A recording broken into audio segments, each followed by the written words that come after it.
para todos. Iniciamos este nuevo año por misericordia del Señor. Nuestra vida es una vida longeva, ¿cierto? Se va de corrido, pero el Señor por su gracia y su misericordia nos da año tras año, ¿cierto? Para tener un nuevo comienzo, un nuevo amanecer, un nuevo despertar a la vida de cada uno de nosotros, ¿cierto que sí? Amén. Por privilegio que el Señor me da, es el tercer año consecutivo de que yo abro el año dando la enseñanza la cual Él ya ha depositado en mi vida, ¿cierto? Porque el que cocina, ¿come de qué? De primeras, porque usted va probando lo que va haciendo. Amén. Entonces coloquemos este año rápidamente en las manos del Señor. Señor, te damos gracias, Padre, porque sabemos que hoy damos inicio por tu gracia, favor y misericordia a la vida de nosotros este año 2025, Padre, donde hemos enterrado, Señor, todo lo malo, malos hábitos, malas acciones, malas composturas, Señor Jesucristo, malos dichos, Padre Santo, han quedado atrás, Señor. Tú todo lo haces nuevo, mi Jesús. Vamos a recoger una cosecha que en primer lugar es mi cosecha, lo que hay en mí, lo que tú has puesto en mí a administrar de tu palabra, Señor. Porque cuando yo empiezo a recoger lo que tú has puesto sobre mi vida, puedo ayudarle a los demás, a que ellos también se ensanchen y recojan su propia cosecha. Así que este año, Señor, lo bendecimos, Padre Celestial, lo colocamos en tus manos poderosas. Y lo que siempre yo confieso, Señor, que mi boca y mis acciones hagan lo que te agrada a ti, mi Jesús. Que este año que comienza sea un nuevo amanecer, unos nuevos caminos en las sendas de justicia, en el nombre poderoso de Jesús. Amén y amén. Amén. Gloria a Dios. Gloria al Señor. Amén. Amén. Recordamos que hace más de 2000 años, dice Isaías, y ha de venir el Salvador, ¿cierto? Isaías 9, ¿ha de venir quién? El Salvador, aquel que nos ha de salvar a nosotros, ¿verdad? Y resulta que Jesús vino ¿qué? ¿En forma de qué? De hombre. Él vino en su naturaleza humana, Él vino por medio de una virgen, ¿cierto? Cuando el ángel baja, le dice a María que en su vientre va a tener ¿a qué? Al Salvador del mundo.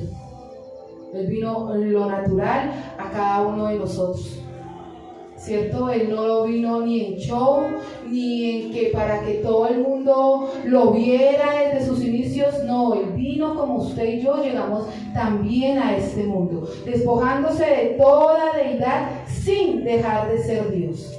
Amén. Entonces dice la palabra de Dios en Mateo 27, del 15 al 26. Dice la palabra del Señor. Mateo 27, del 15 al 26.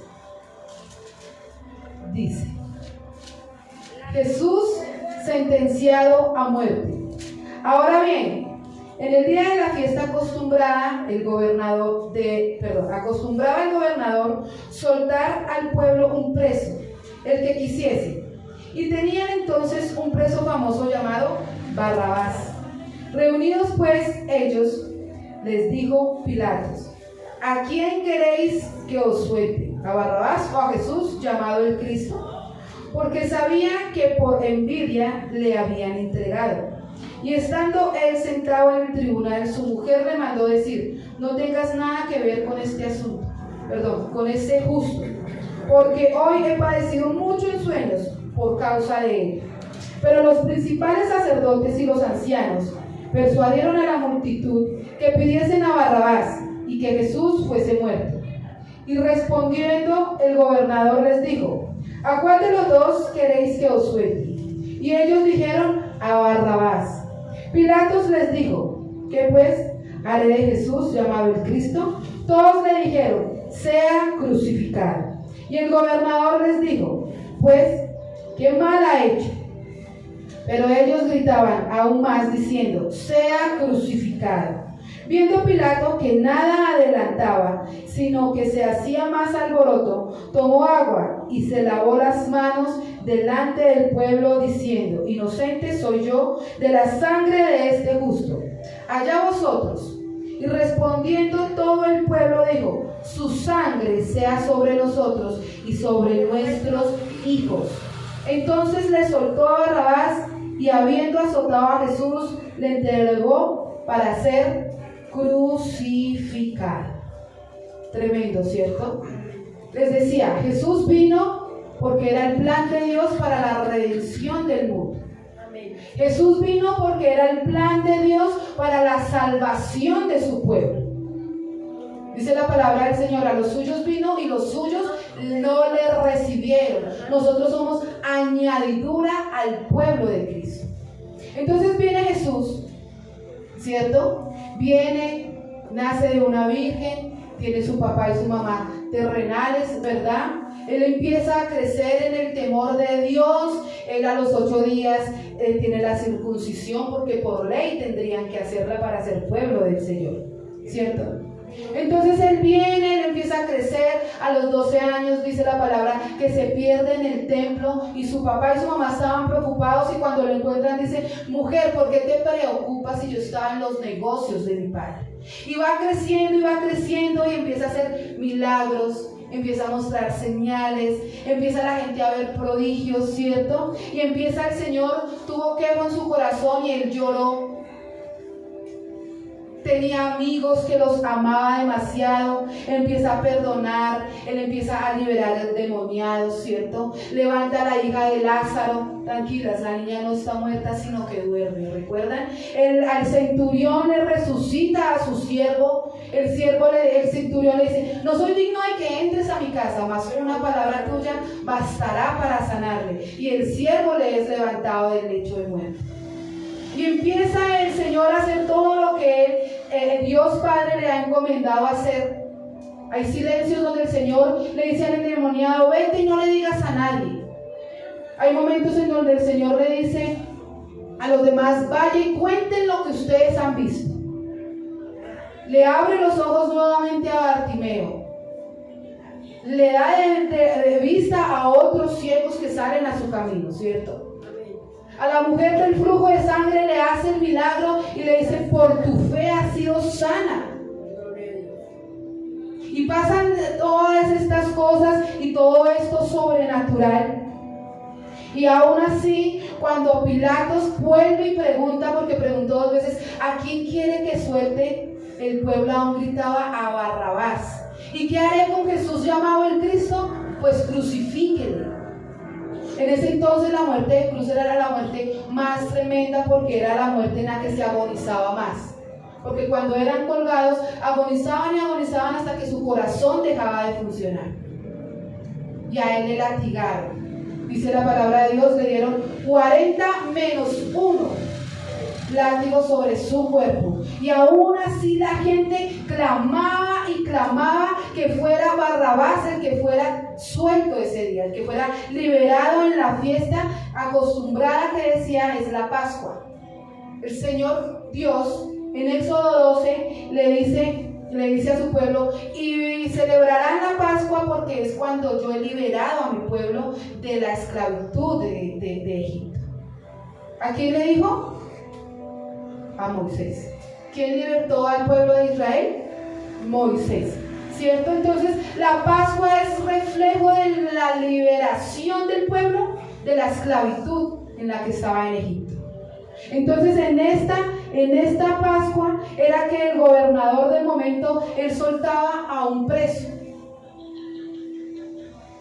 ¿cierto? Y uno a veces dice: uy, la gente, uno ve, si vieron la pasión de Cristo, todo lo que yo voy a hablar hoy por medio de lo que el Señor me ha dado, llevémoslo a la película de la pasión de Cristo para que usted se haga algo en su imaginación. Entonces resulta que está todo el pueblo aglomerado, ¿cierto? Y dice el versículo 20 que los que tenían poder, ahí no dice que los que tenían poder, pero dice que los grandes sacerdotes y los ancianos en ese entonces eran los que tenían poder, ¿cierto? Y empieza el pueblo, imagínense en toda la muchedumbre, ahí levantándose, viendo todo el espectáculo. Y empiezan ellos a moverse por todo el pueblo, diciéndole, diga que suelten a Barrabás, diga que suelten a Barrabás. ¿Cierto?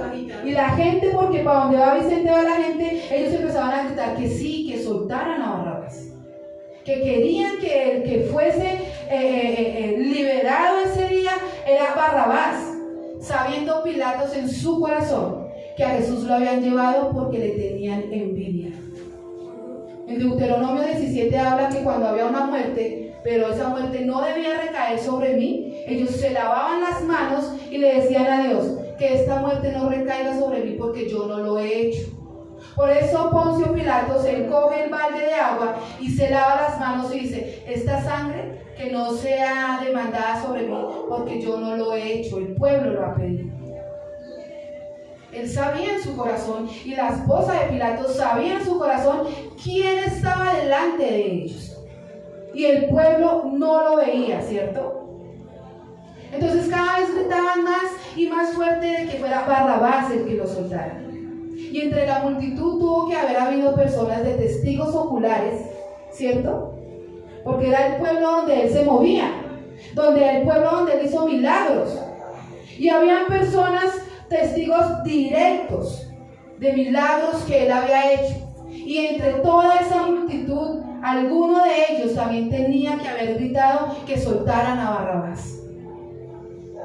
Porque ahí es cuando las personas buscan al milagro, más no al hacedor del milagro. Me sirvió, listo y chao. Y el pueblo seguía gritando y seguía gritando. Y nos preguntamos, ¿y los discípulos a dónde estaban? ¿En qué lugar estaban los discípulos? Judas le había entregado y Pedro lo había negado. ¿Y los demás en dónde estaban? La palabra del Señor en Mateo 26 y en Zacarías 13 dice, y heriré al pastor y las ovejas serán dispersas. Cuando el pastor cae, las ovejas quedan sin resguardo. Las ovejas tienen que mirar para dónde cogen. Y literalmente eso fue lo que sucedió en ese momento. Pudieron haberse llenado de temor, que de pronto a ellos les pasara lo mismo. Pudieron haber dicho, él no es el Cristo el que tanto nos habló, o no creo tanto lo que le estaba diciendo, pero por X o Y no estaban todos los discípulos con él, ¿cierto? Solo había ¿quién? Un discípulo. El discípulo que se hace llamar el amado, porque así es como nos tenemos que ver nosotros. No es que él amara más a Juan, sino que Juan se sentía muy amado de parte del Señor, porque él no ama a nadie más que a otro, él los ama a todos por igual.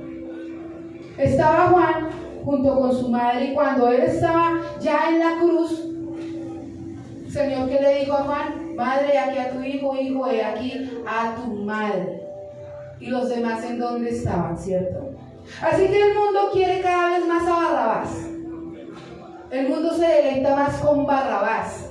El mundo anhela que se suelte más Barrabás, porque eso es lo que anhela el mundo. El mundo desea compartirnos con Barrabás, porque aunque el mundo dice saber que hay un Dios arriba, vive como vive Barrabás. Porque cuando Jesús y Barrabás están al frente, está la vida espiritual y la vida natural. Y el mundo escoge la vida natural. Y el mundo quiere que la vida natural sea la que sea la ley del mundo. Y eso pasa hoy por hoy. Eso sucede hoy por hoy y lo vemos tristemente dentro de la misma congregación. Entonces estas personas gritan más con ímpetu. ¿Sí saben qué es eso? Mientras nosotros acá medio aplaudimos con los dedos, la gente de afuera grita a viva voz que anhela lo natural, que desea el pecado, que desea el deleite del mundo, que desea a Barrabás en la calle. Y nosotros acá, en vez de gritar más fuerte que anhelamos a Jesús, a veces nos da pena hacerlo. Si es que es la intimidad. Si usted tiene su pareja, a usted no le da pena darle un beso en público, porque es su pareja.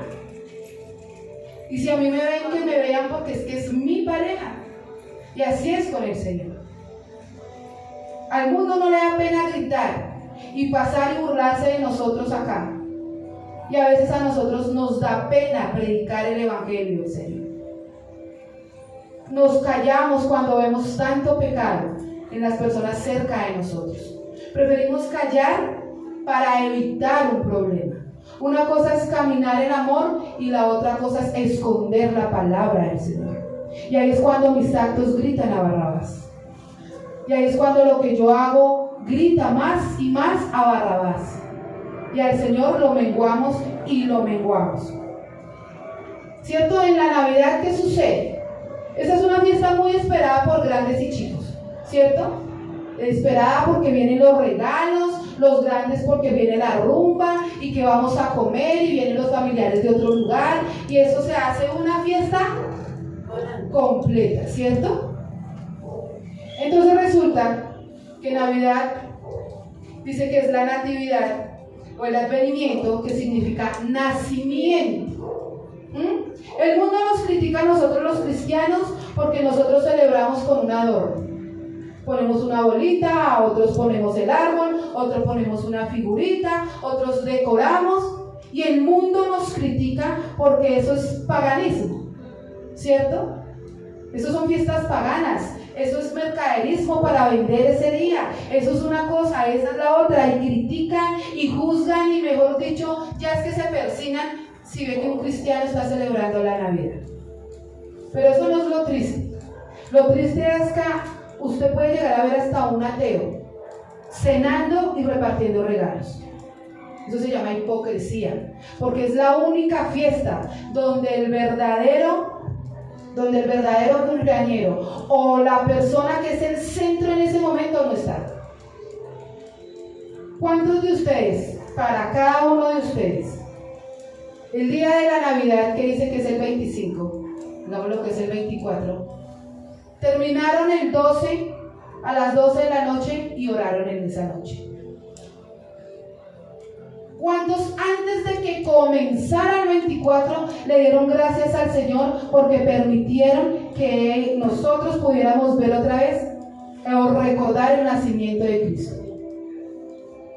Muy pocos lo hicieron. ¿Por qué? Porque estábamos enfocados en la fiesta, en la cena, en el regalo, en que no se quedara fulano sin regalo, en que a qué horas vamos a llegar, en compartir con unos, con otros, ir a visitar aquí, ir a visitar allá. Y lo que verdaderamente importaba del momento quedó atrás. La verdadera razón quedó a un lado. Y ahí es cuando mis actos delante del que no conoce grita a Barrabás. Porque quiero la fiesta. Porque no está, dice la película, uno al año no hace daño. Pero está mal visto. Porque deberíamos celebrar como Él quisiera que celebráramos. Hubo iglesias que abrieron el 31 de diciembre. ¿Cierto? Yo no lo veo mal. Porque yo decía, si se van a un concierto donde usted no conoce a nadie, a decirse feliz año donde usted no conoce a la gente, ¿por qué no va a ir a su iglesia a darle gracias a Dios por el año que está finalizando? Unos gritan Barrabás, otros muy pocos van y gritan Jesús. Porque así es. El mundo clama y clama cada vez más a Barrabás. Entonces, decimos que cuando Judas traiciona a Jesús, lo vende por 30 monedas de plata. Y hoy por hoy nosotros podemos traicionar a Jesús. Porque podemos venir, podemos levantar las manos, podemos llenarnos de la presencia del Señor, pero salir a ¿qué? A gritar a Barrabás con lo que yo estoy haciendo. A mostrar a Barrabás a los que no conocen a Jesús. Puede que usted no lo venda, pero sí podemos ridiculizar al Señor. Y que la gente diga, ¿y eso qué es cristiano? Por eso yo a la iglesia cristiana no voy, porque la iglesia cristiana está llena de hipócritas. Porque la iglesia cristiana es la que más lo juzga a usted. Porque la iglesia cristiana se sienten personas demasiado sobrenaturales para criticar a una persona que ha caído en pecado. Eso pasa. Leí una historia así rápidamente donde un señor llegó a la iglesia y no puso el teléfono en vibrador, sino lo dejó con volumen y le sonó el teléfono y todo el mundo lo voltea a mirar diciendo: ¿usted no conoce las reglas de la iglesia? No se puede dejar el teléfono con el volumen. ¿Usted por qué hace eso? Porque no lo apaga si es el tiempo con Dios. La esposa le dijo: usted si no cambia, ¿cierto? Usted es más importante el teléfono que verdaderamente lo que estamos haciendo. Él se sintió muy juzgado y se fue para un bar. Resulta que el señor en el bar le sirvió una copa de X cosa y la copa se le cayó. El bartender lo que hizo fue que cogió un trapo, le ayudó a limpiar. El que estaba al lado se agachó, le recogió la copa y le dijo: hermano, no, tranquilo, no pasa nada, sírvale otro. ¿Qué estamos vendiendo nosotros? Y eso es así. Y usted va a vivir en su carne. Porque el Señor no me dejaría mentir al decir que tanto usted se ha sentado en el trono de Dios como a usted lo han despojado delante de otras personas. Y eso es clamar a Barrabás. Yo le decía a Edwin hoy: si nosotros como padres espirituales no disciplinamos a nuestros hijos, la iglesia se va a volver viciada. Porque yo no conozco un líder que no trabaja. Y cuando usted en lo natural ve un líder que no trabaja, usted dice: perdí mi voto en votar por X persona porque no está haciendo nada. Y el Señor al que ama le disciplina, ¿o no? ¿Usted no ha sentido el dolor de la disciplina del Señor? Que le toca doblar el brazo ante todo lo que están diciendo de usted. Y usted tiene que, ¿qué?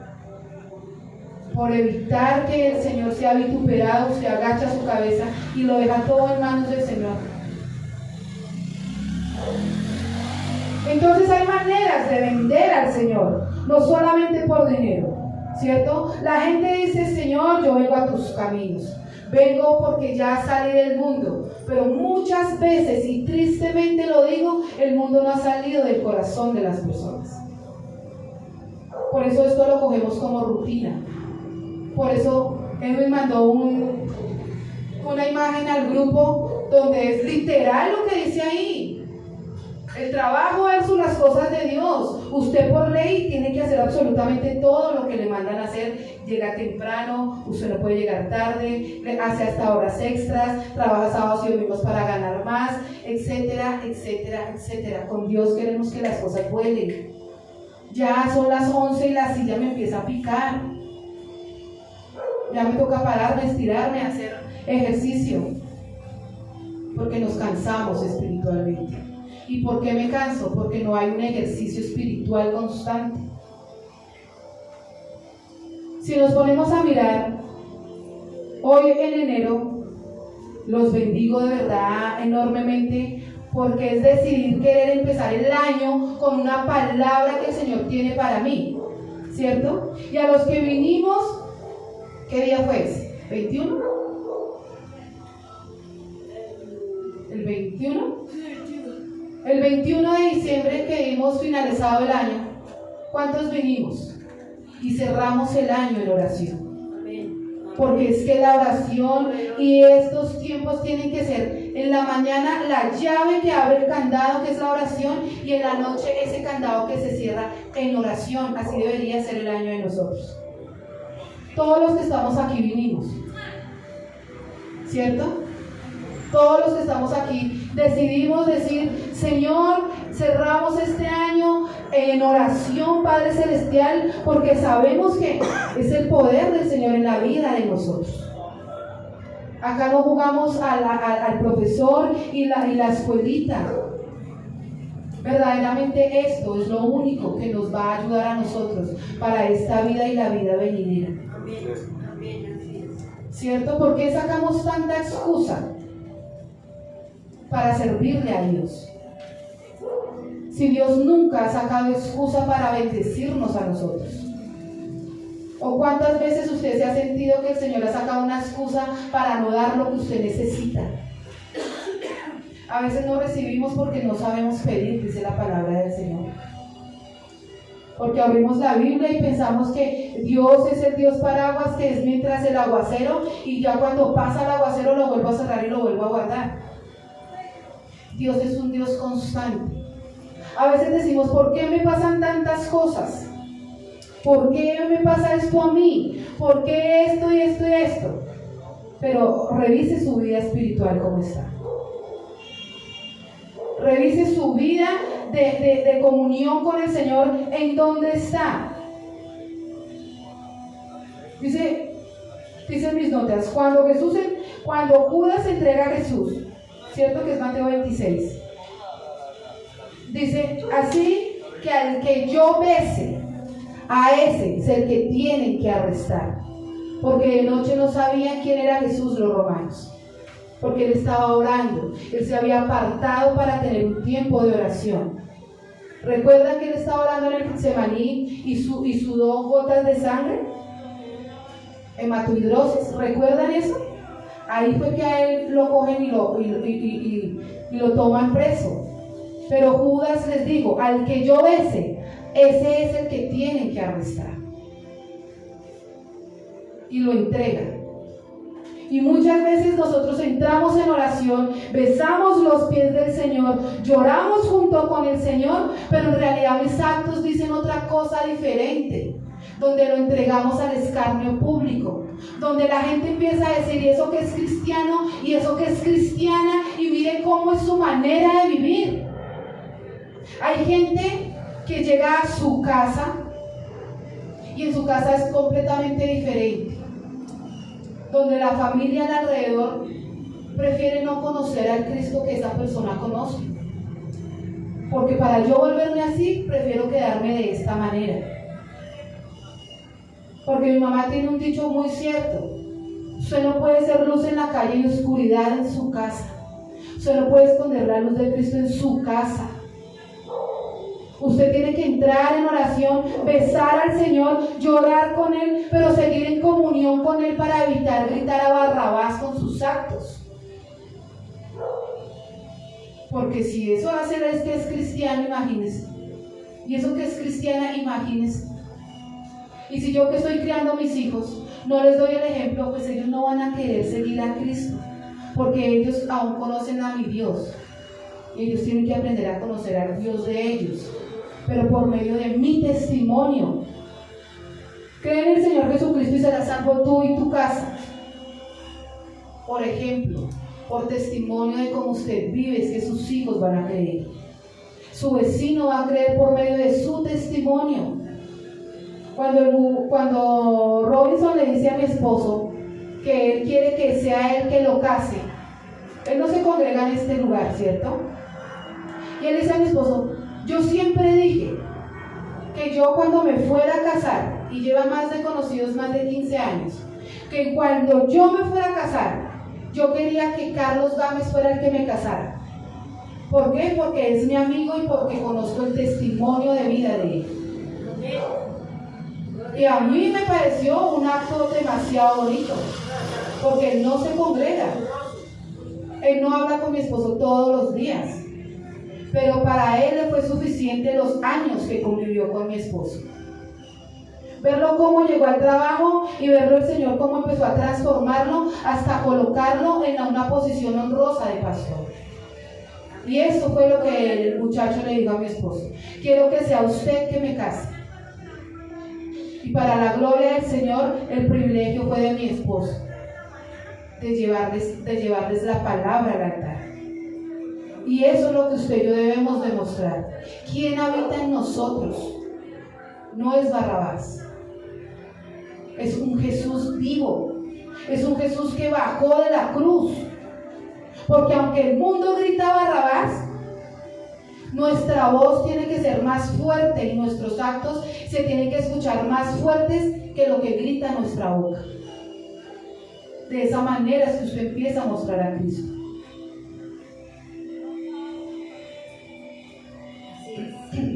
Amén. Amén, amén. Dice que Pedro niega a Jesús. En Mateo 26:33, el Señor le manifiesta a Pedro que Él lo va a negar. Pero Pedro le dice: aunque sea necesario morir contigo, no te negaré. Y todos los discípulos dijeron lo mismo. Y 32 versículos más adelante, Pedro niega a Jesús 3 veces. Y los discípulos no están por ninguna parte. Judas se está quitando la vida porque el cargo de conciencia no pudo. Pero Pedro Hoy le está diciendo en este instante al Señor: aunque yo tenga que morir contigo, yo nunca te negaré. El Señor dio la espalda y Pedro ya lo estaba negando. Porque si usted lee el verso 69 del capítulo 26, ahí es donde Pedro niega a Jesús. Y él no podía ni esconderse de la gente, porque la gente decía: él también, él es de ellos, porque él habla como ellos. Y él decía: yo no le conozco, yo no sé quién es él. Tremendo, ¿cierto?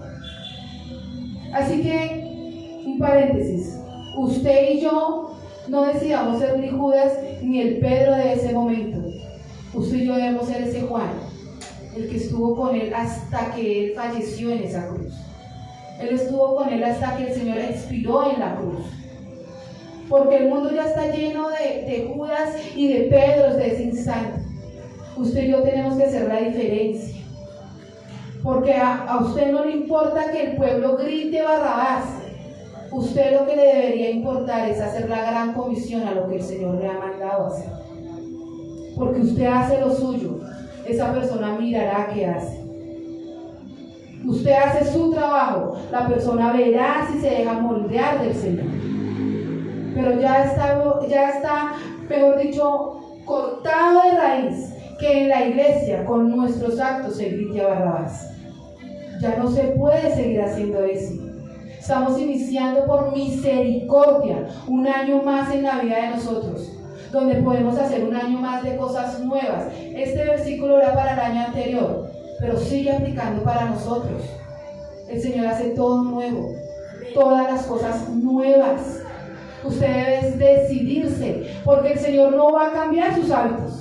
Usted tiene que caminar a cambiar sus hábitos. Él lo va a fortalecer, pero usted es el que tiene que tomar la decisión. Si a usted le cuesta orar, pues determínese en su debilidad a gritar: fuerte soy y no me va a poder la pereza, y si tengo que orar de pie para no dormirme, pues ore de pie. Si usted tiene que salirse para la calle a orar porque en su casa le da sueño, sálgase para la calle, pero accione lo que usted quiere para usted. Porque a veces nos quedamos en la emoción, y sí hagamos, y sí vengamos y hacemos, y todo este cuento, y resulta que usted voltea a mirar y la gente no está. Ahí es cuando vemos que dentro y fuera de la congregación, con Cristo en la boca y con el mundo en el corazón.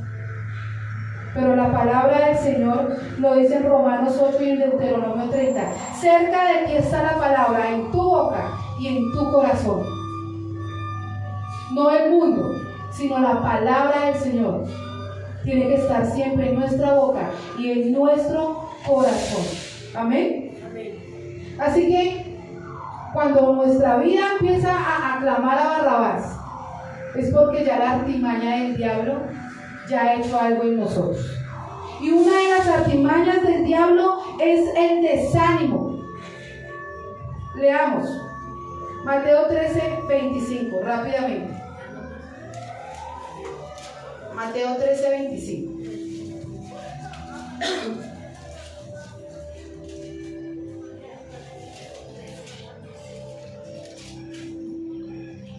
Mateo 13:25 dice: pero mientras dormían los hombres, vino su enemigo y sembró cizaña entre el trigo y se fue. ¿Mientras qué? Mientras dormían. Y yo siempre lo he dicho, usted puede dormir y descansar porque su cuerpo se cansa. Obviamente, todos tenemos que descansar y tener un plácido dormir, digámoslo de esa manera. Pero lo que usted no puede dejar dormir es su espíritu, porque ahí es cuando viene el diablo. Y si usted está desanimado o está frío, el diablo viene y siembra la cizaña, o sea, en este caso, el desánimo, y lo siembra, y usted no se da cuenta porque usted estaba durmiendo. Cuando usted se empieza a dar cuenta, es porque esa cizaña ya empezó a crecer. Y dice más adelante que la cizaña crece con el trigo. Y si usted arranca la cizaña, puede arrancar también el trigo. Por eso nosotros podemos dormir, obviamente, descanse, pero no puede dormir su espíritu. Porque viene el enemigo, ¿cierto? A hurtar, matar y destruir, dice Juan 10:10. ¿Cierto? Entonces viene y roba el desánimo. Satanás sabe que una iglesia desanimada es una iglesia que no ora, que no se congrega, que mucho menos va a leer, mucho menos va a hablar de Cristo, ¿cierto? Es una iglesia que definitivamente, esa iglesia va a tener un desánimo tan tremendo que la iglesia se va a enfriar. Y hablo de iglesia porque usted es iglesia. Yo soy iglesia. Todos los que nos congregamos somos la iglesia, no son estas 4 paredes. Aquí es un ejemplo como el tabernáculo donde se predica la palabra, pero la iglesia somos usted y yo. Por eso cuando el diablo viene y desanima, nos desanima a todos por completo. Así que usted tiene que tener cuidado con los argumentos.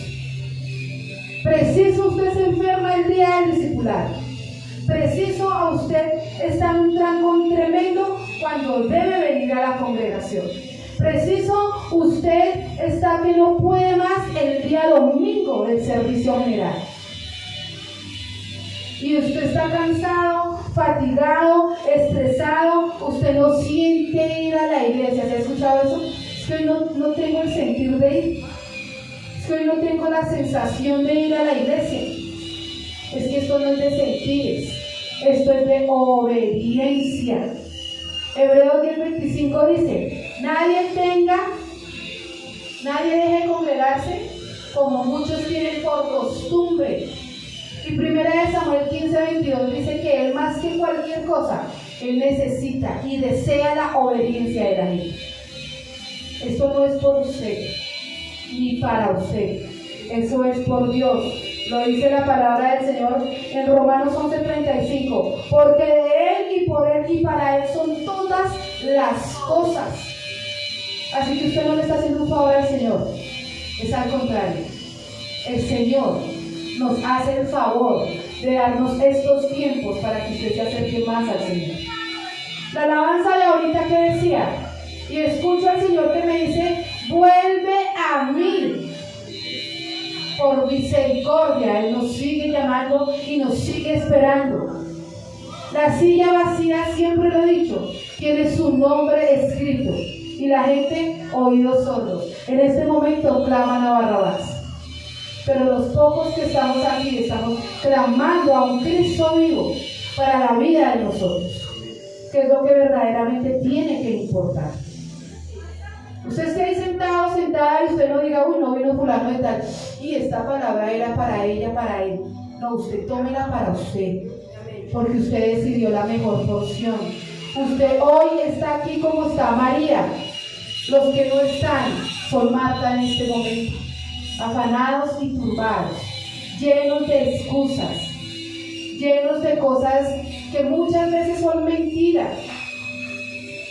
Pero usted y yo escogimos la mejor porción de levantarnos hoy, inicio de año, 5 de diciembre, trasnochados, no trasnochados, decidimos estar acá en este lugar a escuchar la palabra de Dios, a venir a gritar Jesús y no Barrabás.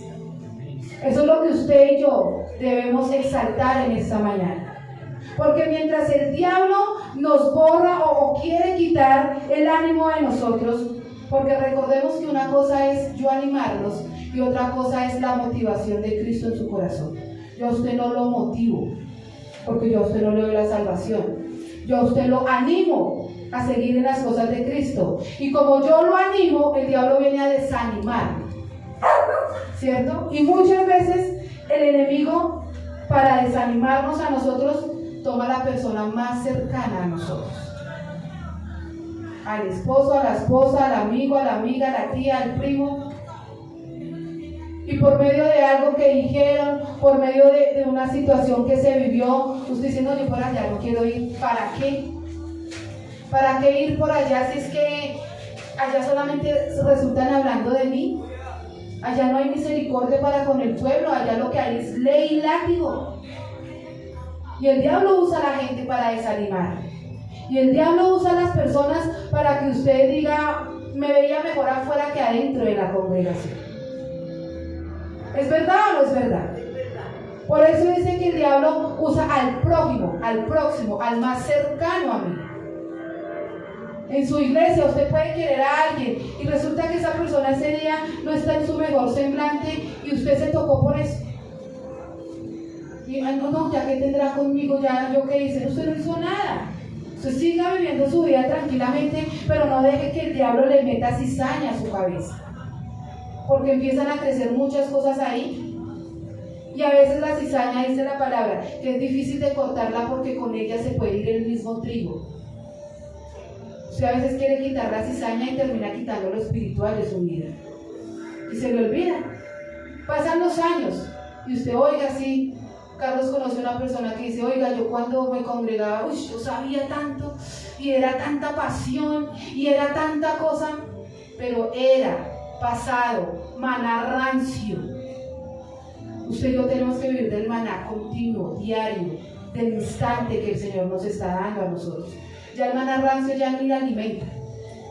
Lo que verdaderamente alimenta es el pan que usted está recibiendo hoy por hoy. Amén. Amén. Entonces, si las palabras no van sujetas a las acciones, no nos sirve de nada. Y no lo hablo para con la otra persona, con usted mismo. Si usted ya hizo su plan de trabajo espiritual para este 2025, lo plasmó en un cuaderno, en la libreta de su celular, hizo una cartelera, lo que usted haya hecho, si eso que usted escribió no va ligado a la acción, no sirvió de nada. Lo que usted hizo fue emocionarse. Y el papel puede con todo, pero eso tiene que ir ligado a la acción de nosotros. Yo no puedo gritar a Jesús mientras le pico el ojo a Barrabás. Yo no puedo estar hoy aquí en la iglesia esperando a que sean las 11 para salir a vivir mi vida loca como Ricky Martin. Porque eso es picarle el ojo a Barrabás, eso es picarle el ojo al mundo. No es solo ser, sino hacer lo que el Señor le ha encomendado a hacer. Usted no solo es cristiano, usted se comporta como un cristiano. ¿Cuántos tenemos errores? Porque no somos perfectos, pero no me puedo escudar en que soy humano y cometo errores. De ese error tengo que aprender para ser mejor cada día. Si usted es grosero, ¿qué tiene que ser? Señor, como digo Isaías el ángel, no soy digno de hablar de tu palabra porque soy soez con mi boca. ¿Y qué hizo el ángel? Bajó, descendió, fue al fondo y cogió un carbón caliente y se lo puso a Isaías en la boca. Porque vas a ser profeta. Y hay gente que erra y dice, el Señor me puso un carbón en la boca porque mi llamado es a ser profeta. A ver, le estaba quemando sus hábitos. Limpie su boca para que confiese a Cristo. Limpie su corazón para que confiese a Cristo. El trasfondo es distinto. Misma persona, trasfondo diferente. Anhele el carbón en la boca para que usted cambie su manera de hablar. Porque en una misma oración usted no puede colocar a Jesús y a Barrabás. En una misma oración usted no puede hablar de Jesús y terminar con un madrazo. Perdónenme la expresión. Pero es así. ¿Se han escuchado eso? Que hay gente que dice, uy Dios, yo no sé qué, y termina con, como se dice en el mundo, con una barrabasada en la misma oración, porque no ha decidido cambiar su manera de hablar. Y si su manera de hablar no cambia es porque su manera de pensar no ha cambiado, porque esta se tiene que conectar con esta. ¿Estoy en lo correcto o no? Amén. ¿Listo? Entonces Satanás a usted lo desanima porque quiere verle frío con las cosas de Dios, con su relación con Dios, con la fe, con la oración, con la lectura, porque Satanás sabe que con un frío no se pelea. Satanás sabe que al frío se le gobierna, pero Satanás también sabe que al tibio Dios le vomita de la boca. O sea, ¿las tiene de ganar? Sí. Claro, porque si usted se desanima, se enfría. Y si usted se enfría, el diablo ya no pelea con usted, el diablo lo gobierna a usted. Y como usted ya se enfrió, eso lo hace tibio delante de los ojos de Dios. Y Dios tampoco le va a recibir a usted. Y lo dice la palabra en Apocalipsis. porque usted no le pertenece al Señor. Entonces el diablo es astuto para jugar, pero usted y yo deberíamos ser sabios para contrarrestar el ataque del enemigo. El enemigo sabe quién es usted, por eso le ataca, pero cuando ya lo desanima, ya lo gobernó. Y eso es lo que usted debe entender hoy. Si usted se siente desanimado, si usted va por religión a su iglesia, si usted no vive lo que el Señor le manda a vivir, el diablo tiene dominio sobre usted. El diablo ya sabe por dónde dominarlo y dominarlo, porque él no va a pelear con sus hijos, porque él ya los tiene gobernados. Por algo él es el príncipe de este mundo. Amén. El enemigo sabe a quién puede desanimar, ¿cierto? Y usa a cualquier persona. Así que si usted aún no lo sabe, hoy se lo recuerdo. Usted debe de rodearse de gente que le sube, más no que le reste. Hay dos clases de personas en la vida de nosotros. Una, las que son clave para la vida de nosotros, las que nos ayudan, las que nos levantan, las que nos amonestan en amor, las que nos hacen volver a los caminos del Señor, las que nos ven caídos y nos estiran la mano para levantarnos. Y la otra es la que es un clavo, la que es el aguijón de la que habla Pablo, de la que habla Números, que dice: es el aguijón, Señor, 3 veces te he orado para que quites de mí ese aguijón. El aguijón es que la persecución, la gente que te critica, la gente que tú te caes y pasa por encima tuyo, la gente que te ve bien y te quiere ver mal, la gente que te quiere ver bien pero no mejor que ellos. Esas son las personas que tú debes sacar de tu vida. La gente dice: un clavo saca otro clavo. No, usted tiene que sacar ese clavo para que ese aguijón deje de estar punzándole a usted donde más le duele.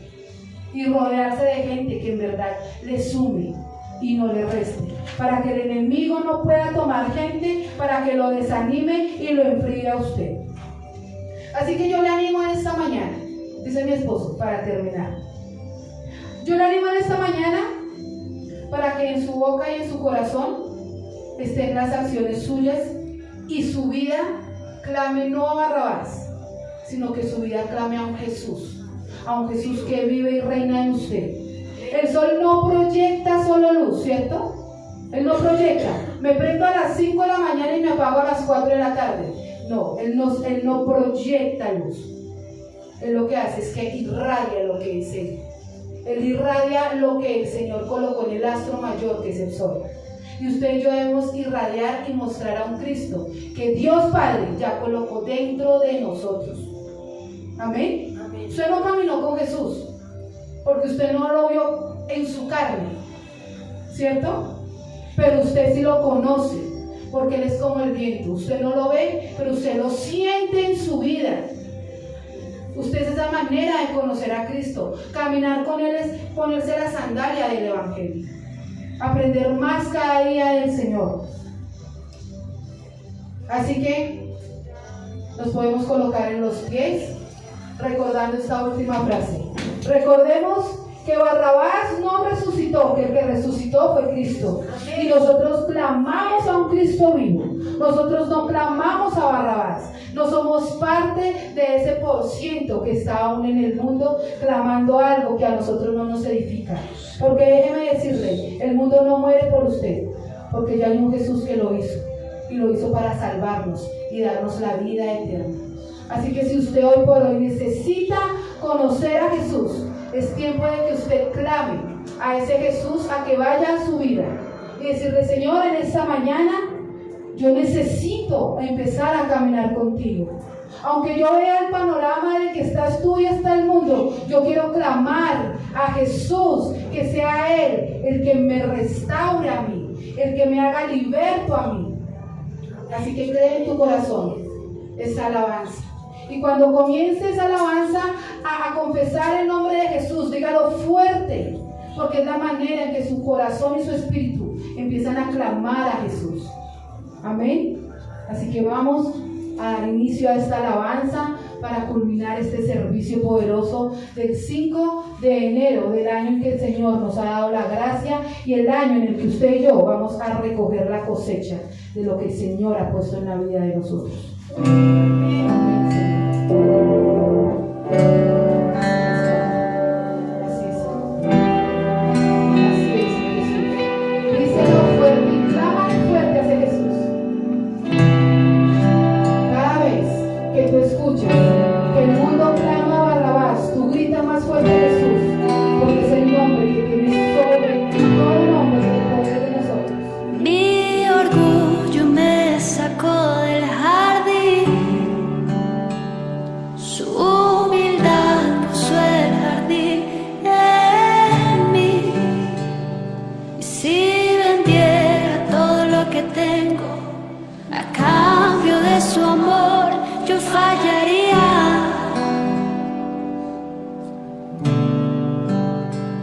Porque su amor no se compra ni se merece.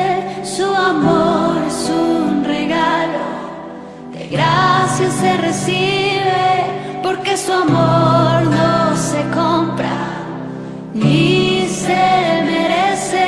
Su amor es un regalo, de gracia se recibe. Quiero conocer a Jesús. Yo quiero conocer a Jesús. Quiero conocer a Jesús.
Jesús.